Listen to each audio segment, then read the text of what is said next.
Olá pessoal, saudações a vocês. Hoje nós vamos falar um pouquinho sobre as síndromes demenciais, tá? Eu gostaria de trazer a vocês um olhar sobre as demências. Lembrando que, sem dúvida nenhuma, a principal parte da aula versa sobre a doença de Alzheimer, né? Então eu vou trazer um pouco de degeneração lobar frontotemporal, a demência por corpus de Levy, bem como o comprometimento cognitivo vascular, mas eu gostaria muito que nesse momento da graduação vocês tivessem os olhos bem mais atentos para a doença de Alzheimer. Por quê? Porque é a doença mais prevalente no nosso meio, tá? Então fiquem atentos, vamos lá para um olhar sobre as demências. Todo esquecimento é demência? Obviamente não. Vocês já sabem isso. Boa parte dos esquecimentos que são reportados a nós, na verdade, são déficits de atenção ou situações de ansiedade ou depressão, onde a pessoa perde ou tem diminuída a capacidade de reter novas informações. Então, obviamente, nem todo esquecimento se trata de demência, né? Fiquem tranquilos, fiquem tranquilos. Aqui é uma incidência global sobre os tipos de demência e é interessante que a doença de Alzheimer, ela na maior parte das estatísticas, contribui com mais de 50% dos casos de forma isolada. E quando você pega a sua associação, por exemplo aqui, nós temos a associação da doença de Alzheimer com o comprometimento cognitivo vascular. Você soma mais 10%. Doença de Alzheimer mais a demência por corpus de Levy, mais 10%. Então, em torno de 70% dos casos, nós temos doença de Alzheimer associada, né? Do pool de demências. Em mais de 50% das vezes, nós temos a doença de Alzheimer pura. É óbvio que existem outros tipos, né, como a degeneração lobar frontotemporal, antigamente chamada de demência frontotemporal, as demências associadas a algumas doenças degenerativas, como por exemplo a demência da doença de Parkinson, né? O principal diagnóstico diferencial é a demência por corpus de Levy, mas basicamente a maior prevalência nós encontramos na doença de Alzheimer propriamente dita. Então vamos a ela. Se é a mais prevalente, se eu estou colocando aqui que nesse contexto e agora para a graduação, vocês como generalistas, né, precisam ter um olhar especial a respeito dessa doença. Vamos lá? Um breve histórico. Esse é Alois Alzheimer, né? Foi ele quem descreveu os principais pontos para o diagnóstico da doença de Alzheimer e ele se valeu dessa paciente, a senhora Frau Auguste D. Ela é uma paciente, é a paciente índice que nós temos, né? É a primeira paciente da descrição de Alois Alzheimer. O que ele viu? Essa é uma paciente que chegou ao hospital onde Alzheimer trabalhava em 1901, com a seguinte história. Ela era uma mulher casada há vários anos, né? Sempre íntegra, cumpridora das suas obrigações, e começou a perder a capacidade de liderar a sua casa, né? De organizar a sua casa, de lidar com os trabalhos de casa. E mais que isso, havia uma alteração comportamental. Ela começou a desconfiar do seu marido, né?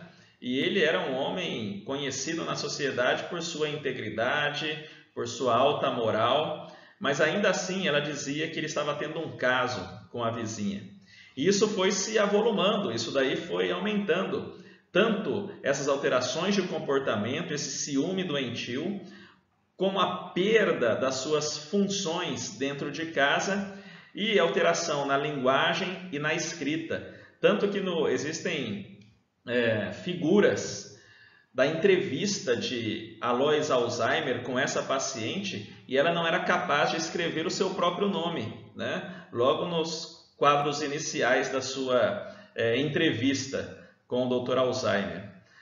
Ela faleceu em 1906. Ele publica, na verdade, ele defende a teoria de uma nova doença, né? Era uma demência em jovem com alterações visíveis na histopatologia, com deposição de proteína beta-amiloide, e a análise do neurônio também mostrava um comprometimento da função neuronal com acúmulo de proteínas dentro do neurônio, e ele apresenta isso em 1907, porém não houve muita repercussão. Somente em 1910, né, com o renomado médico Kraepelin, ele é que se remete à doença descrita por Alzheimer, e ali é cunhado o nome doença de Alzheimer, ok? O que é então? Do que se trata essa doença? É uma doença demencial, progressiva, onde a pessoa vai perdendo as suas funções corticais superiores, na maioria das vezes começando pela memória. Isso acarreta uma série de repercussões para a vida do paciente, e ele vai deixando de cumprir com as suas atividades de vida diária, vai precisando cada vez mais de auxílio. Então, basicamente, se trata de uma síndrome demencial progressiva e inexorável. Aqui nós temos alguns dados brasileiros, né? Existe uma variabilidade, mas olha só, a incidência de 7,7 casos por 1.000 habitantes a 14,8 casos por 1.000 habitantes. E uma prevalência muito parecida com aquela prevalência global que nós vimos anteriormente, de 55% dos casos de todo o grupo de doenças demenciais correspondendo à doença de Alzheimer. Existem fatores de risco e fatores de proteção. Olha que interessante. O principal fator de risco para a doença de Alzheimer é o avançar da idade. Quando nós olhamos alguns dados, alguns estudos, vemos que taxas de 1 a 4% são verificadas em pessoas de 60 até 65 anos. E quando você se depara com pessoas acima de 80 anos, o aumento é absurdo, né? Existem estatísticas dizendo que até 80% das pessoas com mais de 80 anos pode ter doença de Alzheimer, né? Uma síndrome demencial compatível com a doença de Alzheimer. Existem fatores genéticos. Os fatores genéticos de penetrância completa, eles acontecem, mas respondem ali a 5% de todos os casos. Porém, existem alterações genéticas de penetrância incompleta que trazem influência na prevalência e incidência da doença nas pessoas, tá? E olha só, deixa eu fazer uma chavinha aqui, né?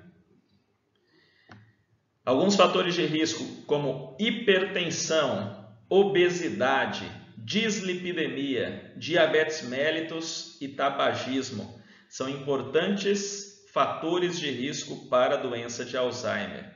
Isso não te faz lembrar algo?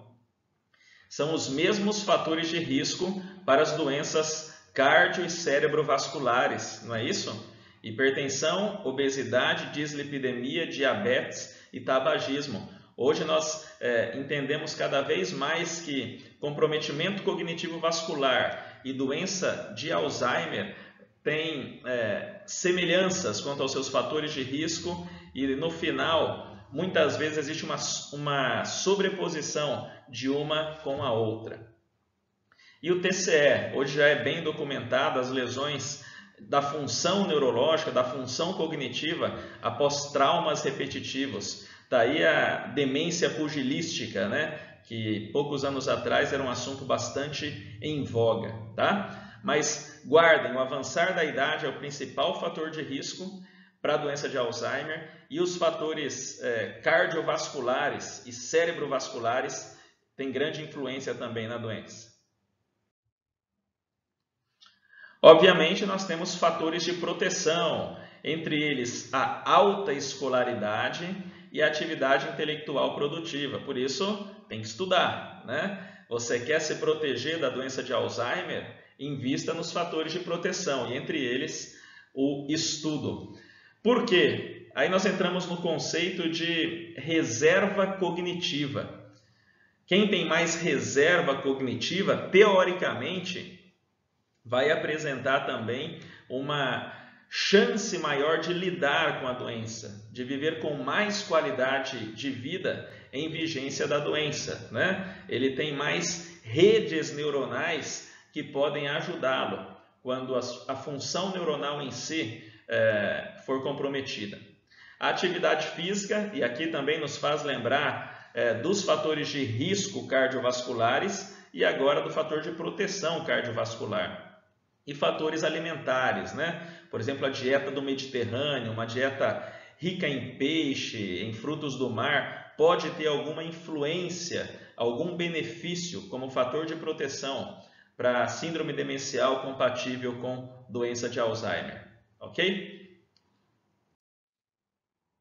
Só lembrando um pouco dos fatores genéticos, veja, em 50% das vezes, quando existe uma determinação genética, é esse gene que está envolvido, o gene da presenilina 1. Quando ele está presente, 100% dos que têm a alteração, a mutação, também serão acometidos pela doença de Alzheimer, tá? Então, uma penetrância completa, um gene autossômico dominante. Da mesma forma, uma alteração no gene da proteína precursora amiloide. Novamente, autossômica dominante, né? Uma herança autossômica dominante e com 100% de penetrância.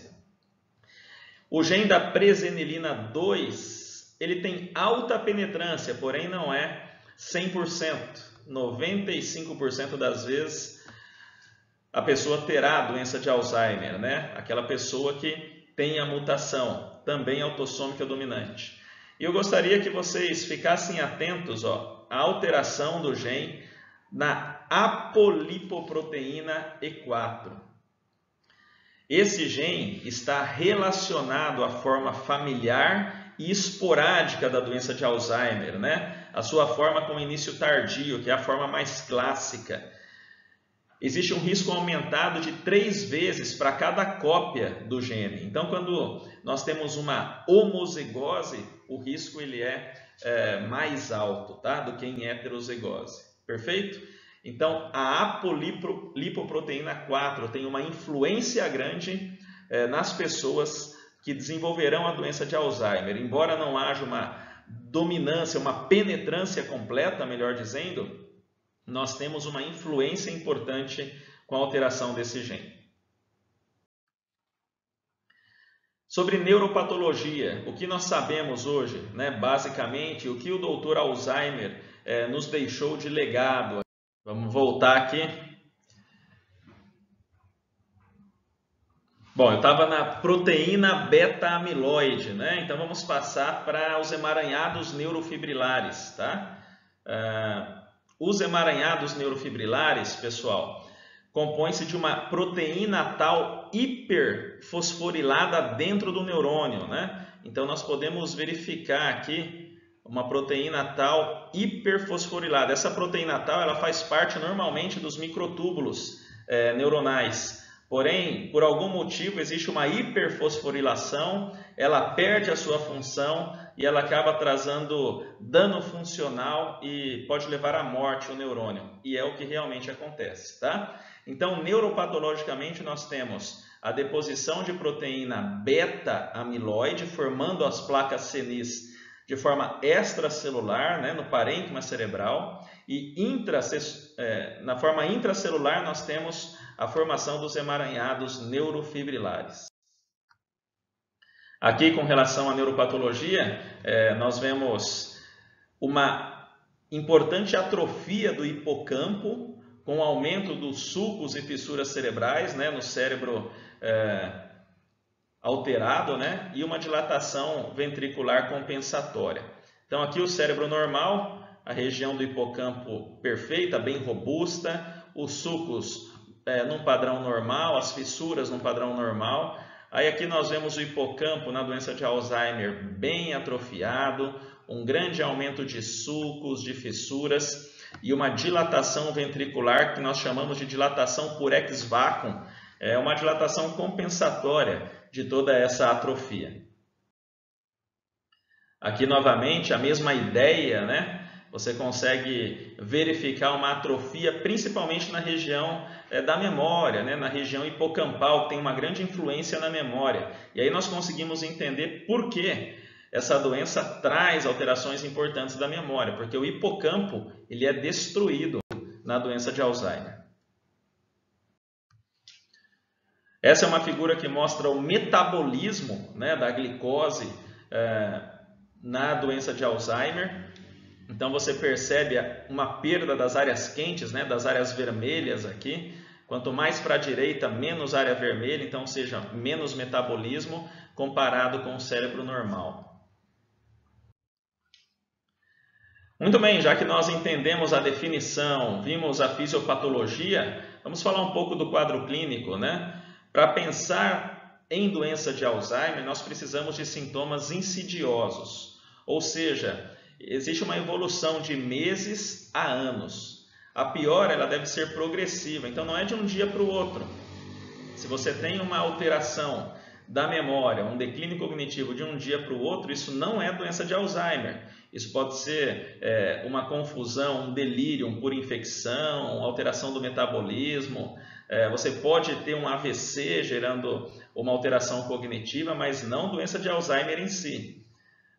A própria definição da doença de Alzheimer traz consigo que os sintomas são insidiosos e a piora é progressiva. E vocês já entenderam também, pela própria alteração anatômica, que existe um déficit da memória episódica e, gradualmente, o acometimento de outros domínios.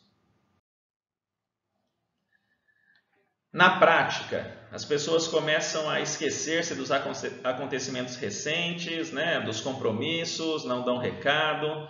Um fator importante, começam a ficar muito repetitivas, né, os pacientes com doenças de Alzheimer, perdem objetos pessoais e isso acontece de uma forma gradual, vai piorando de forma gradual. Mas calma, né? Você pode estar pensando, puxa, eu faço isso.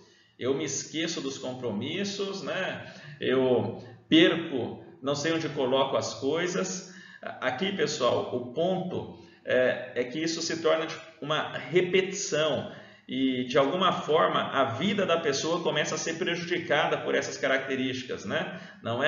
Não são eventos isolados. E aí você precisa fazer toda a formação de contexto, né? Uma idade compatível, verificar os fatores de risco, analisar o dia a dia da pessoa para entender se isso está apontando para a doença demencial ou não. Então, como eu mencionei a vocês, existe uma perda de memória inicialmente e depois outros sítios, outros domínios são prejudicados. A redução da fluência verbal, principalmente com uma dificuldade de nomeação nos estágios iniciais, né? Isso piora para uma desorientação espacial, uma disfunção executiva. Essa disfunção executiva ela acontece de forma mais precoce nas demências subcorticais. Porém, à medida que a doença de Alzheimer avança, isso também ocorre ali, tá? E a dificuldade de cálculo, etc. Tá? Pensamento abstrato, juízo crítico, uma alteração séria no comportamento e assim por diante. Com relação aos sintomas comportamentais, nós podemos ter tanto uma apatia, né, uma depressão, ou outro extremo, né, uma agitação, uma agressividade. De forma frequente, nós encontramos alucinações, às vezes alucinações complexas, visuais e auditivas e delírios. E aí nós precisamos fazer uso de medicamentos que controlem esses sintomas, né? Com relação à apatia e à depressão, é difícil lidar com isso. Muitas vezes o paciente ele perde totalmente a proatividade. Se você deixá-lo sentado para assistir televisão e viajar, quando você voltar de viagem, ele vai estar lá sentado assistindo televisão sem fazer nada, né? A depender do caso. E outros, com agitação, com agressividade, começam a criar confusão dentro da família. E é preciso ter um bom discernimento, né? Que aquela pessoa está doente e por isso tem agido daquela forma. É preciso também entender que alucinações e delírios causam grande prejuízo no comportamento e nós podemos ajudar com os medicamentos que temos à disposição. Então, existe uma piora progressiva da cognição, né? E com o tempo, atividades básicas, a pessoa perde a destreza para fazer. Com relação à higiene pessoal, à alimentação, a própria marcha, existe uma apraxia da marcha, uma apraxia da deglutição. Podem existir alterações de movimento, como mioclonia, parkinsonismo, né? Com rigidez, com bradicinesia, não obstante com tremor de repouso e coisas desse tipo, tá? Uma alteração postural, incontinência esfinteriana, uma disfagia, já que existe uma alteração, né, na forma de se alimentar, uma apraxia da deglutição, podemos dizer assim. Então, uma doença grave, e por conta dessa disfagia, existem as complicações respiratórias. Muitas vezes o paciente evolui para o óbito por conta de pneumonias de repetição, por exemplo, tá? Aqui uma tabela sobre o diagnóstico formal da doença de Alzheimer. Você já sabe diagnosticar. Com as informações que você tem, certamente você já entendeu como pensar em doença de Alzheimer. Mas basicamente, a doença de Alzheimer provável, ela tem um início insidioso. É preciso ter uma clara história de piora cognitiva, né, observada geralmente pelos familiares, e déficits proeminentes na memória, nunca sozinha a memória, né? Ela pode começar até muito proeminente, mas quando você faz um teste neuropsicológico bem feito, um outro domínio também está afetado. Em alguns casos, você vai ter uma apresentação não amnéstica, ou seja, não é a alteração de memória que chama tanto a atenção. Mas aí nós teremos alteração de linguagem, ou comprometimento visoespacial, ou mesmo das funções executivas, tá? Mas classicamente teremos uma apresentação amnéstica. Você pode ter a doença classificada em 3 estágios. Você já entendeu que o início é insidioso, deve haver uma história clara de piora cognitiva. A apresentação amnéstica é a mais comum, mas ela sempre vem acompanhada de uma piora em outro domínio, né, em outra função cortical superior. E o diagnóstico ele pode ser provável quando você baseia o seu diagnóstico, quando você firma o diagnóstico nos critérios clínicos. Então, ele pode ser baseado em critérios clínicos. Doença de Alzheimer provável baseada em critérios clínicos. Você pode ter uma doença de Alzheimer provável baseada em critérios clínicos e com evidência de processo fisiopatológico. Como você tem essa evidência? Com uma ressonância alterada ou com exames que detectam metabolismo, né? Seja o PET, o metabolismo da glicose, seja o SPECT, que vê o fluxo sanguíneo, né? Do cérebro como um todo. Então, você tem a clínica associada a um exame complementar.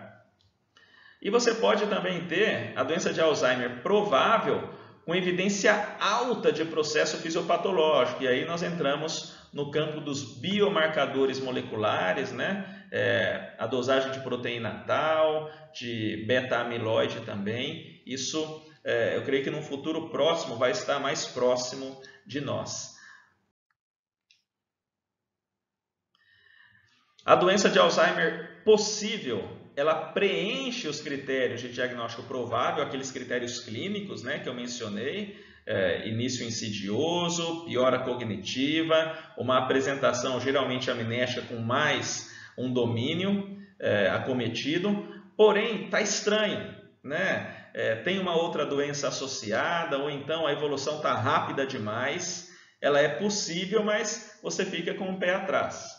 O diagnóstico definitivo só temos condição de dar quando você demonstra uma alteração neuropatológica, quando se faz uma biópsia cerebral e ali se vê o depósito beta-amiloide e a proteína tal hiperfosforilada, tá bom? Então, na prática clínica, nós não fazemos o diagnóstico definitivo, nós fazemos o diagnóstico provável da doença. Basicamente, alterações cognitivas, comportamentais e funcionais aferidas por meio de instrumentos específicos. E você exclui outras causas, né? Então, como fazer? Existem testes de função cognitiva. Eu creio que vocês na graduação precisam estar bem íntimos do mini-exame do estado mental. Existem outros, né? Existe o teste MoCA, existem avaliações cognitivas breves. E na dúvida diagnóstica, quando o declínio, quando a perda de função ela é mínima e você não consegue bater o martelo, devem ser feitos testes neuropsicológicos. São testes onde existem baterias de exames, de perguntas, abordando cada função cortical superior. Memória, raciocínio crítico, pensamento abstrato, linguagem, cálculo e etc. Tá? Então, os testes neuropsicológicos são testes mais pormenorizados, que te ajudam principalmente quando no teste de triagem, o mini-exame do estado mental, por exemplo, quando esse teste deixou dúvida, aí você encaminha para o teste neuropsicológico. Beleza? Lembrando que esses testes avaliam atenção, concentração, orientação, linguagem e cálculo, memória, construções. O mini-exame do estado mental não aborda pensamento abstrato, não aborda autopercepção e juízo crítico, mas você pode acoplar isso nas suas perguntas, né? Pergunte a ele, senhor, traduza para mim ou interprete para mim, mais vale um pássaro na mão do que dois voando. Ou interprete para mim, em casa de ferreiro, o espeto é de pau. Né? Você vai dar uns ditados populares, um pensamento abstrato, para que ele possa, então, interpretar para você. Colocá-lo numa situação em que o juízo crítico é abordado. Então, é preciso avaliar o intelecto como um todo. Aqui está o mini-exame do estado mental. Ele tem 30 perguntas, né? 30 abordagens, varia de 0 a 30 pontos e é importante como triagem e também como acompanhamento da evolução desse paciente, tá? Esse eu indico que vocês tenham no bolso, que cheguem ao hospital, principalmente se passarem no estado de neurologia, no estágio de neurologia, tenham esse mini exame com vocês, tá? Guardem isso na cabeça.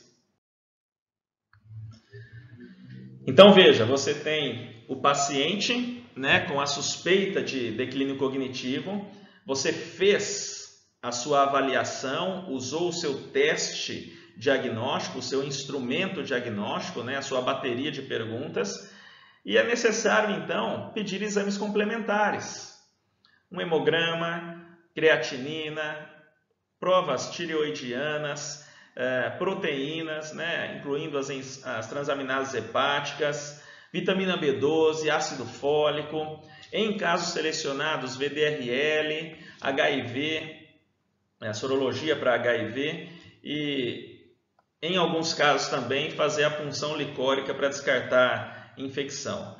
Por que isso? Exatamente para não cair na armadilha de estar pensando numa doença demencial para quem tem uma alteração metabólica, ou uma alteração infecciosa, ou uma anemia severa, tá? Então isso faz parte da investigação, isso é protocolo, é praxe na investigação de síndrome demencial, é para todo mundo. E hoje em dia não se faz diagnóstico sem exame de imagem, ok? Lembrando que o exame de imagem normal não exclui a doença.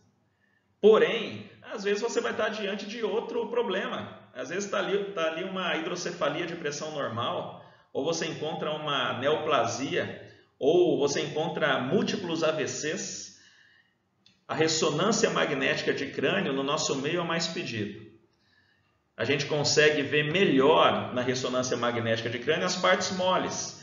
E pelos planos que são colocados, né, coronal, axial e sagital, você consegue também ter uma avaliação melhor do hipocampo e da região temporal mesial como um todo, tá? Na falta da ressonância, pede ao menos uma tomografia, mas sempre pensando que a ressonância deve fazer parte do exame. Para avaliar o metabolismo, existem PET e SPECT, né? Não tão comum aqui no nosso meio, mas cada vez mais em voga hoje em dia e uma arma importante para o diagnóstico, tá bom? Fechado o diagnóstico, né? Você associou a clínica com exames complementares, bioquímica, hemograma e exames de imagem, você pode fazer o diagnóstico de doença de Alzheimer provável, caso haja clínica e exames compatíveis, né? Como tratar, então, a doença de Alzheimer de forma específica? Nós utilizamos algumas classes de medicamentos. Os principais aqui são os inibidores da colinesterase e os antagonistas dos receptores NMDA do glutamato. Por que usamos inibidores da colinesterase? Nós percebemos que o acúmulo de proteína beta-amiloide, que a proteína tal hiperfosforilada acaba levando à morte neuronal. E o centro colinérgico cerebral ele também é afetado de uma forma importante. E aí nós temos menos acetilcolina disponível para as funções cerebrais, as sinapses cerebrais. Percebeu-se que a acetilcolina está reduzida, por isso então se usa inibidor da colinesterase.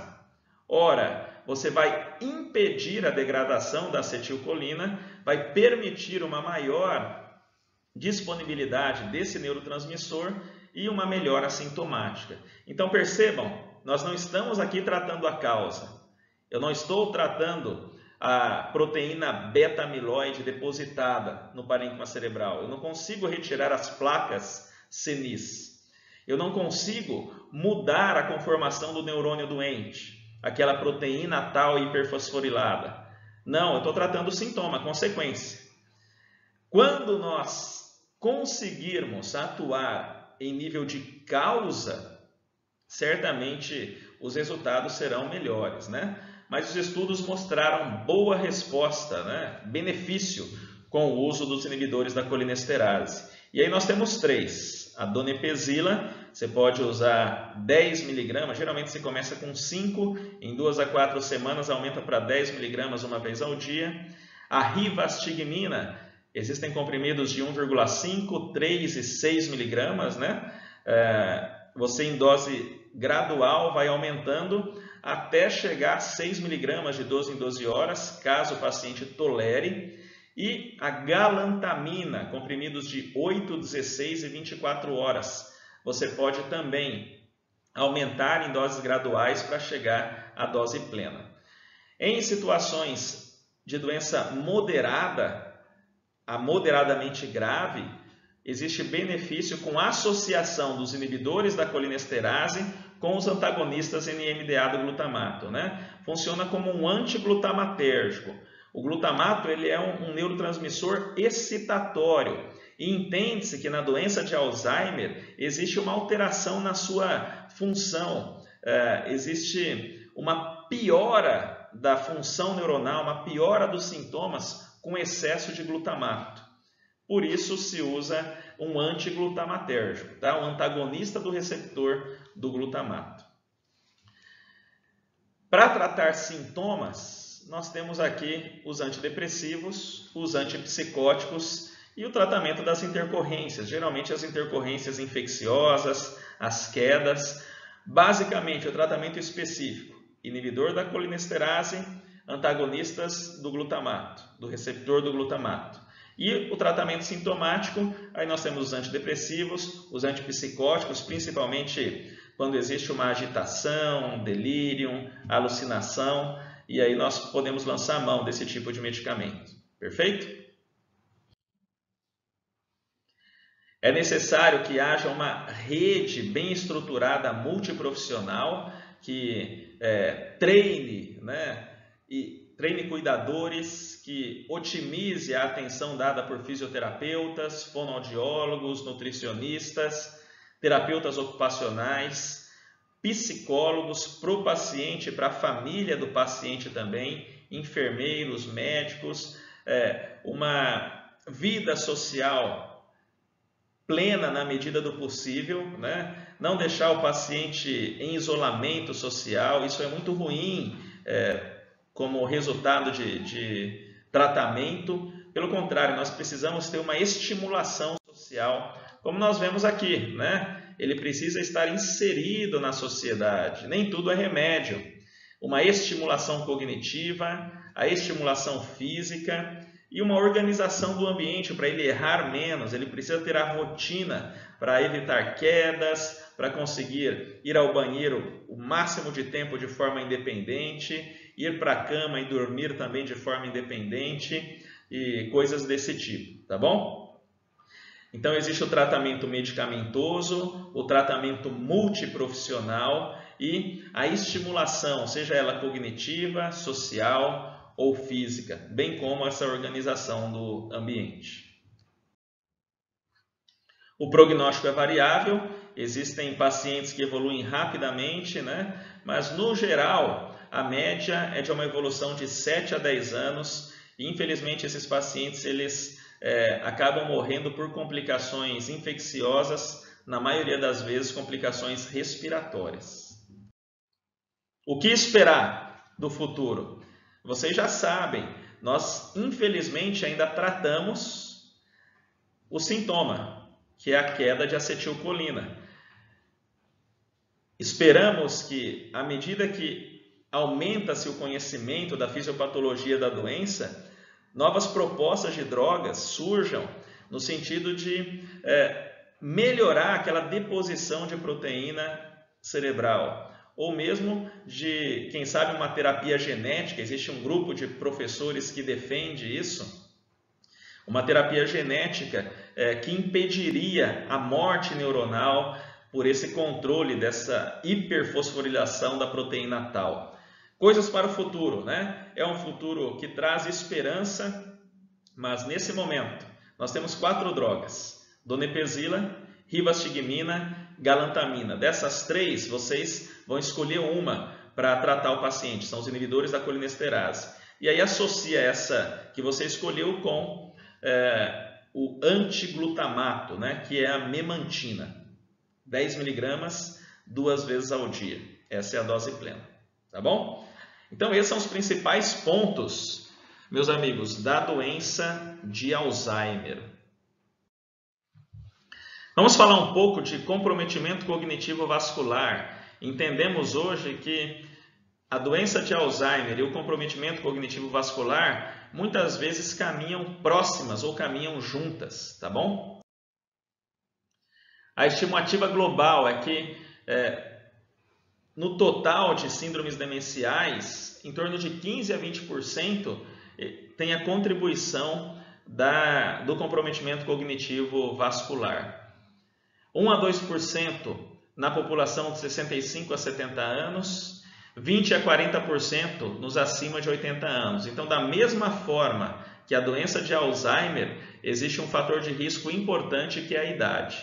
E olha só que interessante, existem estudos populacionais que demonstram um acréscimo de 20 a 30% de demência pós-AVC nos sobreviventes maiores de 55 anos.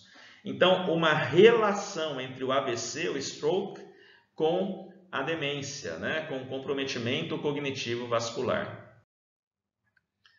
Então, nesse gráfico, nós temos vários estudos. Em vermelho, são estudos realizados dentro de hospitais. e em azul dentro de comunidades. Você tem o tempo zero do AVC, e à medida que o tempo passa, a curva ela vai ficando ascendente para a demência, né? Tanto no estudo dentro do hospital, como no estudo ambulatorial, na comunidade.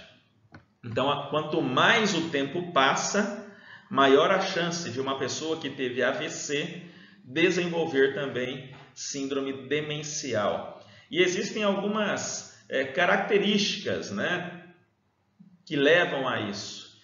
Por exemplo, AVCs múltiplos de artérias grandes. Esse é um fator de risco importante, né? É a demência, antigamente chamada de demência multi-infarto. São vasos calibrosos, né? Quem sabe de cerebral média, que obstruem em áreas diferentes, causando AVCs, né? Então, demência multi-infarto. Existem também os infartos estratégicos, dependendo da nobreza, né, funcional da região acometida, uma maior chance para o desenvolvimento de demência. Ou mesmo as alterações de pequenos vasos, né, com lesão subcortical, são os AVCs lacunares múltiplos, acometendo núcleos da base, região profunda cerebral, que também podem levar ao desenvolvimento de síndrome demencial. Então, esses mecanismos são mecanismos importantes, né? A demência multi-infarto, os infartos estratégicos e a obstrução de pequenos vasos, levando a vários infartos subcorticais. Só lembrando que o termo usado hoje é de comprometimento cognitivo vascular. Não se usa mais o termo demência vascular. E todos os sinônimos que eram usados antigamente, os sinônimos são esses aqui, né? Demência aterosclerótica, demência multi-infarto, demência associada ao AVC, demência vascular, demência cerebrovascular e assim por diante. Hoje você engloba todos esses sinônimos e usa o termo comprometimento cognitivo vascular, perfeito? Então são vários os fatores de risco para o comprometimento cognitivo vascular, mas eu gostaria de ticar aqui com vocês, de destacar com vocês os fatores de risco cardio e cerebrovasculares, né? Alteração na pressão, diabetes, as cardiopatias, principalmente fibrilação atrial, né? E outras cardiopatias que podem estar envolvidas, tá bom? Lembrando que o modelo fisiopatológico, ele traz consigo um aumento no risco vascular. Existem também fatores genéticos que podem estar associados. Vocês já viram que a idade e o estilo de vida vão trazer alterações na dinâmica cerebral, né? Com oclusão de grandes vasos, com oclusão de pequenos vasos, oclusões parciais, ou mesmo episódios de hipotensão global, mas o fato é que tudo isso culmina em uma deterioração cognitiva, tá? Então, em uma demência em médio e longo prazo. São aqueles estudos que nós vimos, onde o AVC ele está relacionado ao surgimento do declínio cognitivo. E o AVC ele tem como fatores de risco fatores vasculares, fatores genéticos, idade e estilo de vida. Então, são os mesmos riscos para a demência, tá? As manifestações clínicas, elas são variáveis, porque vai depender muito da lesão, da região cerebral lesionada, né? E essa evolução pode ter um início súbito ou insidioso. Súbito, geralmente pós-stroke, né? Ou insidioso em pequenos AVCs lacunares, que você não tem sintomas, mas à medida que eles acontecem, existe um comprometimento cognitivo. De forma frequente até, você tem a evolução em degraus. Teve um AVC, declínio cognitivo. Um outro AVC, outro declínio cognitivo, tá? Então, uma característica das doenças vasculares. O curso clínico ele pode ser flutuante, né? E nem sempre haverá uma história de AVC clínico, mas se você fizer uma ressonância magnética de crânio, por exemplo, é possível verificar várias lesões obstrutivas. Obviamente, em alguns casos, existem sinais neurológicos focais, claro, é uma demência, é um comprometimento cognitivo associado ao AVC. Então, se o AVC tiver um déficit focal, o paciente também o paciente vai ter o déficit focal associado à demência, tá bom? E vocês já sabem, fator de risco positivo para a doença vascular. Então você já entendeu a dinâmica do comprometimento cognitivo vascular. É preciso raciocinar, né? Não se prenda somente aos critérios diagnósticos formais, mas é importante saber pensar com relação a esses comprometimentos cognitivos. Então aqui, olha só, várias lesões de substância branca, né? Então lesões subcorticais. E aqui nós podemos ver várias lesões de substância branca, acometendo várias imagens aqui, todas elas com lesão de substância branca e com múltiplas lesões em substância branca. E qual é o tratamento, então, do comprometimento cognitivo vascular? Ora, como eu sei que existe uma sobreposição em vários casos com doença de Alzheimer, acaba que na prática, com algum benefício, nós usamos os inibidores da acetilcolinesterase e os inibidores do glutamato, dos receptores do glutamato, né? Os antiglutamatérgicos. Basicamente, o tratamento para a doença de Alzheimer e comprometimento cognitivo vascular são iguais. E é importante realmente otimizar a proteção, né? Os fatores de proteção em detrimento aos fatores de risco, tá bom? Doença de Alzheimer, comprometimento cognitivo vascular. Agora, pessoal, vamos passar para a degeneração lobar frontotemporal, para que vocês tenham um conhecimento e saibam suspeitar desse tipo de demência, tá? Degeneração lobar frontotemporal. Aqui nós temos a teoria da mente, a área do teu eu. Quem você é, né? Os seus conceitos, a forma como você enxerga a vida. Se nós formos olhar isso do ponto de vista neurológico, você é o que o teu córtex pré-frontal e o que os polos frontais do lobo temporal são. É isso que você é. É ali que está a teoria da mente, né? A habilidade de ver as coisas sob diferentes perspectivas, de prever o que os outros vão pensar, se aquilo vai ser aprovado ou não. Tudo está no córtex pré-frontal e nos polos frontais dos lobos temporais, tá bom?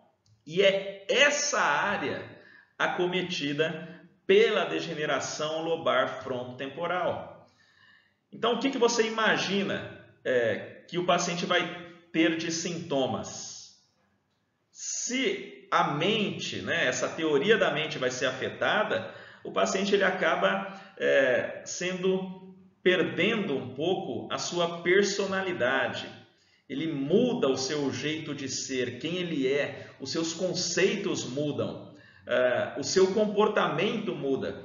Ah, Ellison, mas na doença de Alzheimer isso acontece. Você tem razão. Mas acontece nos estágios mais avançados da doença.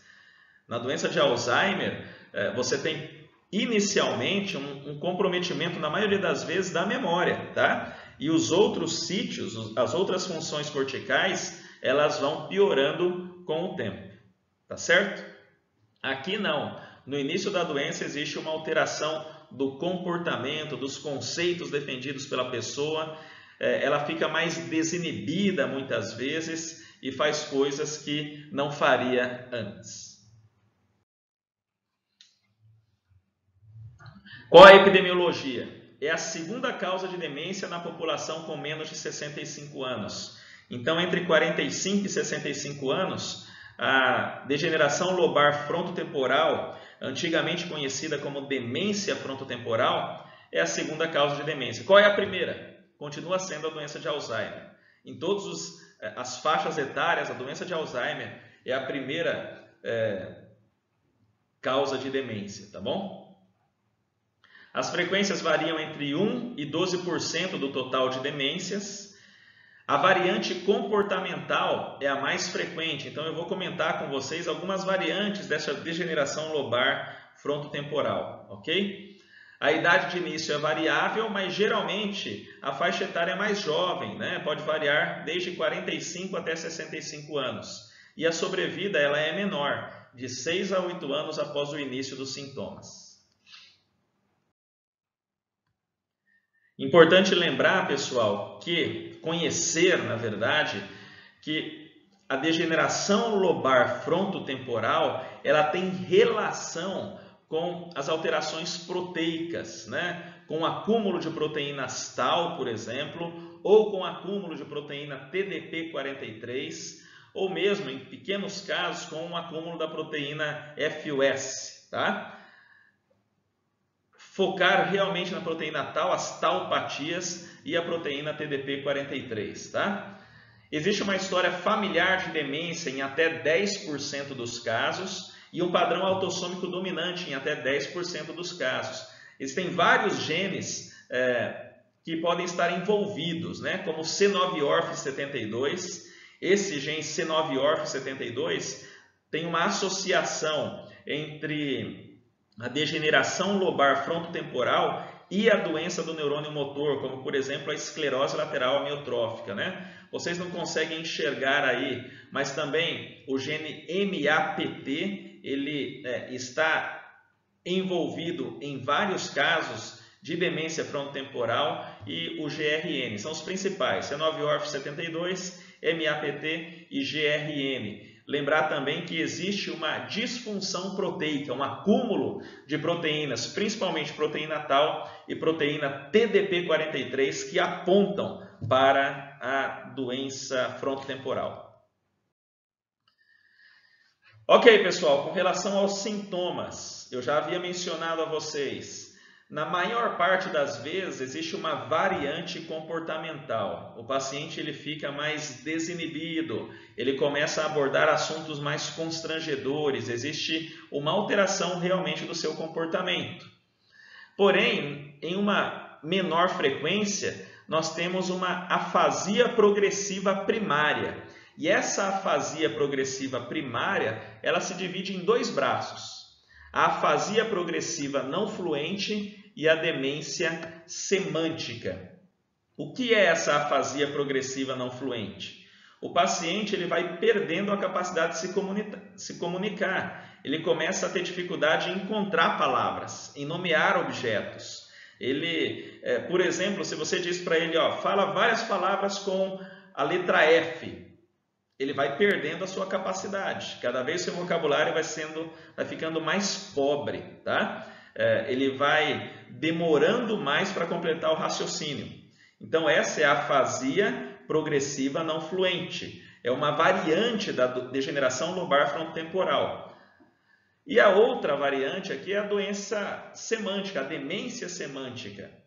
O que é essa questão de semântica? É o conhecimento da função, é o conhecimento profundo dos objetos, né? É o conhecimento dos conceitos que você tem, mesmo que eles sejam abstratos. Então, quando existe uma demência semântica, existe um conteúdo mais pobre. Ele não perde a fluência da fala, mas ele perde conteúdo, ele perde em profundidade do discurso, tá? Então, não se esqueçam, a principal forma de degeneração lobar frontotemporal é a variante comportamental. E depois dela, a afasia progressiva primária. Essa afasia progressiva primária, ela pode se apresentar como afasia progressiva não fluente, uma perda na fluência da fala, ele começa a demorar para achar as palavras, ou uma demência semântica, um conteúdo mais pobre, uma perda no conhecimento do que se está falando, tá bom? Aqui os critérios diagnósticos para degeneração lobar frontotemporal, a sua variante comportamental. Você precisa ter 3 desses 6 aspectos clínicos para ser uma doença frontotemporal, uma demência frontotemporal possível. Entre eles, a desinibição, e aqui muitas vezes uma hipersexualização. O paciente infelizmente acaba ficando vulgar demais, algo que não era do seu feitio. Em alguns casos pode haver uma apatia associada a uma inércia, uma perda da proatividade, né? Uma perda da simpatia ou da empatia. A ideia aqui é de não se preocupar, não está nem aí com o que os outros pensam, ou não está nem aí com com os problemas dos outros, né? Pensar apenas em si mesmo, uma indiferença com relação a tudo isso. Presença de perseveração, de compulsões. Então, ele começa a fazer rituais, né? A organizar de forma excessiva as coisas. Então, entra aqui no diagnóstico possível. A hiperoralidade, uma mudança no comportamento alimentar, ou então a característica de tudo levar à boca, né? Então, a isso nós chamamos de hiperoralidade. E um perfil neuropsicológico compatível. O que seria isso? Na verdade, como eu poderia dizer a vocês, ele perde a sua função executiva sem perder a sua função de memória inicialmente. Lembre-se, na doença de Alzheimer você tem uma perda amnésica inicial na esmagadora maioria dos casos. Aqui não. Se você submete esse paciente ao mini-exame do estado mental, né, ao mini-mental, ele vai pontuar alto, ele vai fazer 30, ele vai fazer 29. E mesmo assim, se você leva em consideração o que a família diz, você submete esse paciente a um teste neuropsicológico, ele também vai pontuar alto. Você pega a alteração do doente no seu comportamento. Então, existe uma alteração comportamental importante e inesperada que não está de acordo com o seu comprometimento amnésico ou de outras funções corticais. Tá? É óbvio que, à medida que a doença progride, a linguagem vai sendo afetada, mas aqui o perfil de execução está acometido. Ok? Então, a disfunção executiva ela é alterada antes da disfunção da memória. Perfeito? Então, esse é o perfil neuropsicológico compatível. Quando você pensa em degeneração lobar frontotemporal provável, ora, você preenche os critérios da doença possível associada a uma incapacidade funcional e a uma neuroimagem compatível. Então, se você pede uma ressonância de crânio e existe lá uma atrofia frontotemporal e a clínica é compatível, ora, é uma degeneração lobar frontotemporal provável. Da mesma forma que na doença de Alzheimer, a degeneração lobar frontotemporal definitiva, ela é a degeneração provável, né? Ou seja, os critérios para a degeneração lobar frontotemporal provável, esses critérios são preenchidos e você associa uma evidência histopatológica, a biópsia cerebral, ou uma mutação genética patogênica. E aí sim você pode fechar com certeza o diagnóstico, tá bom?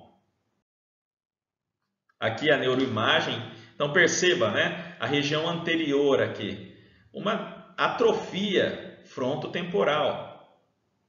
E as partes posteriores, elas estão intactas, né? O problema é mais no lobo frontal e no lobo temporal.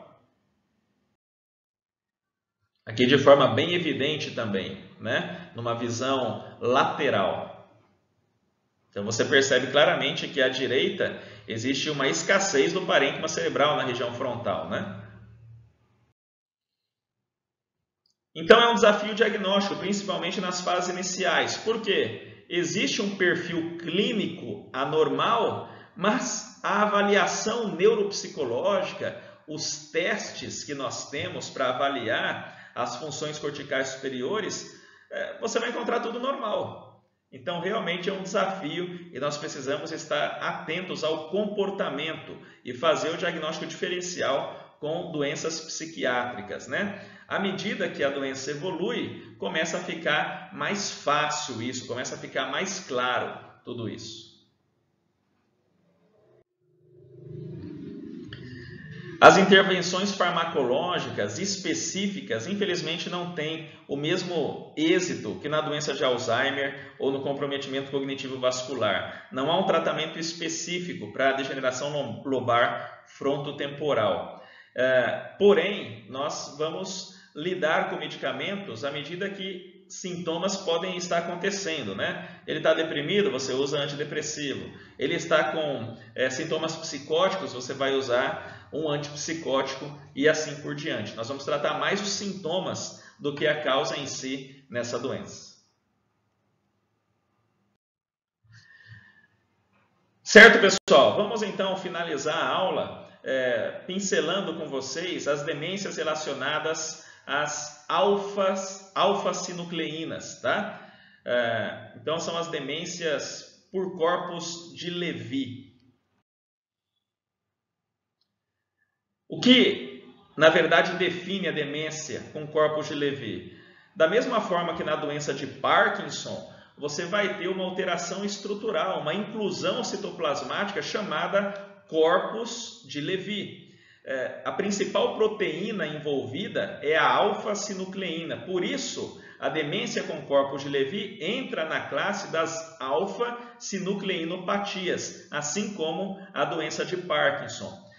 Dessa forma, as demências que envolvem o acúmulo de corpos de Levy são a segunda causa de demência, tá? Perdem apenas para a doença de Alzheimer. Então aqui entra a demência com corpos de Levy e também a demência consequente à doença de Parkinson, tá?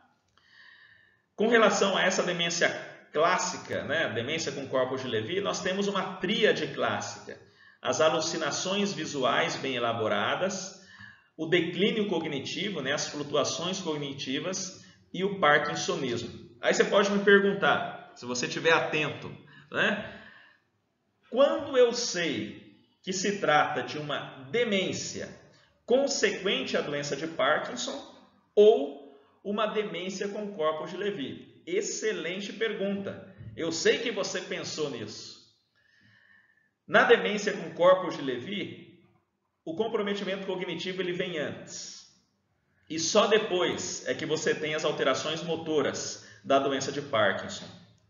Na demência da doença de Parkinson, as alterações motoras vêm antes. E só depois, um período de pelo menos um ano, é que você tem o comprometimento cognitivo. Então, basicamente, é assim que você vai diferenciar demência com corpos de Levy da demência consequente à doença de Parkinson, ok? Existem algumas características secundárias que servem para fortalecer o diagnóstico e algumas delas ligadas ao parkinsonismo, né? Aqui as quedas repetitivas chamam a atenção, tá?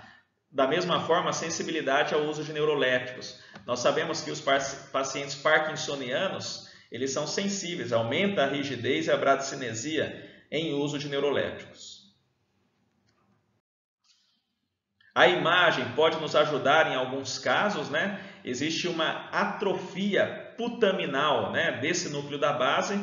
Então aqui em A, um cérebro controle, onde você tem um hipocampo robusto e não há atrofia putaminal.